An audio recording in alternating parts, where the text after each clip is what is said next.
This is Learning with Coach History. Hey everyone, this is the third of four lessons in World War I. Today's about the war at home. In this lesson, you're going to learn how the war changed American society at home.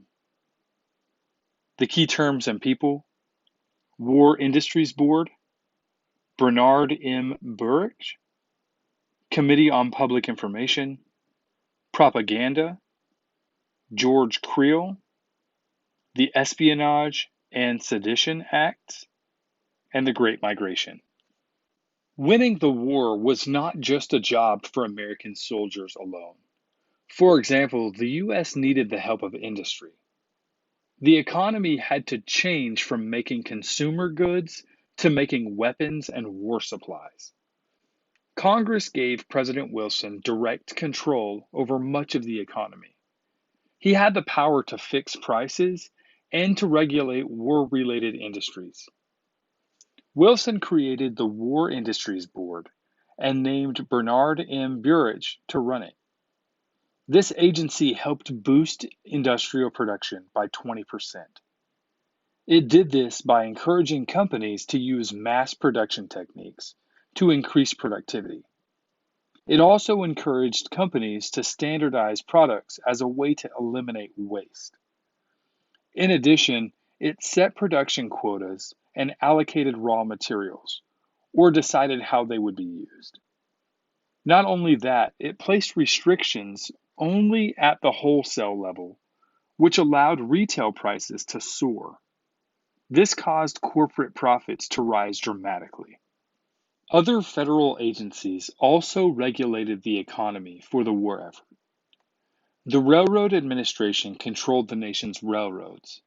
The Fuel Administration watched over the use of coal, gasoline, and heating oil.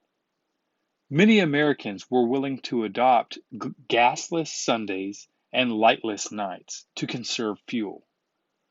The Fuel Administration also introduced the idea of daylight savings time. This innovation provided a way to make best use of the longer days of summer. Wages in many industries went up, but workers often ended up actually losing money because of inflation. Corporate profits grew much more than average salaries. The difference in pay between labor and management was one cause of the growth of labor unions during this time. Other causes included increased working hours and the increasing speed of production. Wilson established the National War Labor Board. This agency worked to settle disputes between management and labor. It also helped to improve working conditions. Another new agency, the Food Administration, was established to help produce and conserve food supplies. This agency called on Americans to limit the amount of food they consumed. Herbert Hoover, the leader of the Food Administration, asked the American people to go without a different kind of food each day. For example, there was a meatless day, a sweetless day, and a wheatless day. The government needed to raise money for the war. One way it did this was by increasing or adding several kinds of taxes. Taxes paid during the war included a progressive income tax and war profits tax. Another way the government raised money was by selling war bonds. Thousands of volunteers sold the bonds. Famous people spoke at rallies to promote the sales. Newspapers and billboards carried advertisements free of charge. To popularize the war, the government created the Committee on Public Information. It was the nation's first propaganda agency. The agency was headed by George Creel. He had been a muckraking journalist. He used artists and advertising people to create thousands of posters, paintings, and cartoons to promote the war. He distributed pamphlets in many languages.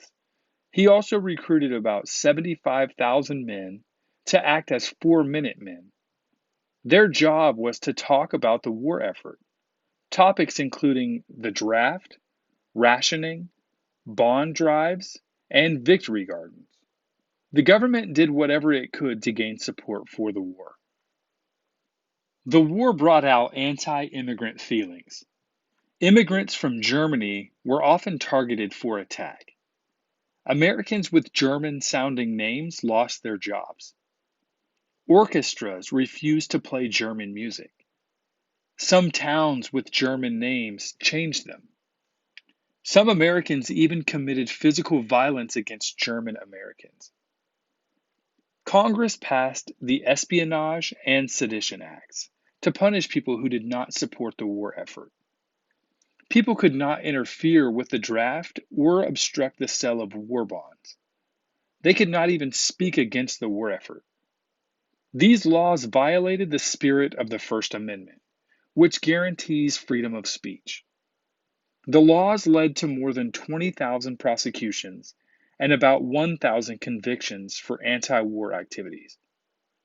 Newspapers and magazines that opposed the war or criticized any of the Allies lost their mailing privileges. People could also be fired for speaking against the war. The chief target of the Espionage and Sedition Acts were socialists and union leaders. Labor leader Eugene Debs was jailed for making a speech about the economic causes of the war. Anarchist Emma Goldman was imprisoned, fined, and later deported for speaking out against the draft. The industrial workers of the world urged workers to strike. This was considered an anti-war activity, and leader Big Bill Hayward faced a jail sentence. The war brought many social changes for African Americans and women. African American leaders were divided over the war. W.E.B. Du Bois believed that helping the war effort would help the fight for equality. Others believed that blacks should not help a government that did not support equality for everyone. The war sped up the Great Migration. This was the movement of thousands of African Americans from the rural South to cities of the North. They wanted to escape racial discrimination. They also wanted to find jobs in northern industries. African Americans who migrated found more economic opportunities, particularly during wartime. Still, they faced some problems in the North, such as prejudice and overcrowding. American women played new roles during the war. They did jobs that had previously been done only by men. They worked as railroad workers, cooks, dock workers, and bricklayers. Women volunteered in the Red Cross and sold war bonds. Women's activities made them more visible. They were not paid the same as men, yet soon after the war, Congress passed the 19th Amendment, giving them the right to vote. Also during the war, a worldwide flu epidemic, probably speared by American soldiers, killed 500,000 Americans. This epidemic also caused major disruption in the American economy.